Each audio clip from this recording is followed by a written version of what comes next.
वैद्यशास्त्रामध्ये शरीर शुद्धीकरण करणारी एक प्रभावी पद्धत म्हणजे पंचकर्म। पंच म्हणजे 5 आणि कर्म म्हणजे क्रिया किंवा उपचार। म्हणून शरीर शुद्धीसाठी आणि रोग बरा करण्यासाठी केल्या जाणाऱ्या 5 मुख्य क्रिया म्हणजे पंचकर्म। का करावे पंचकर्म? तर शरीरातील बिघडलेल्या दोषांना शोधून खेचून जवळच्या मार्गाने बाहेर काढण्यासाठी, रोग प्रतिकार शक्ती वाढवण्यासाठी, चय अपचय सुधारण्यासाठी आणि असंख्य आजारांवर प्रमुख उपचार पद्धत म्हणून पंचकर्म एकदा तरी करून पहावे। चला तर मग जाणून घेऊया कोणती आहेत ती 5 कर्मे।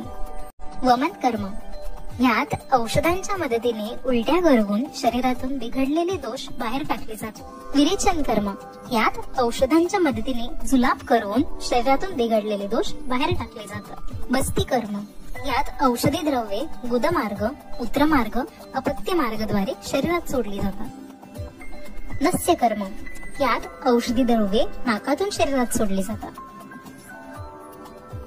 रक्तमोक्षण कर्म, यात शरीरातून दूषित रक्त बाहेर काढले जाते।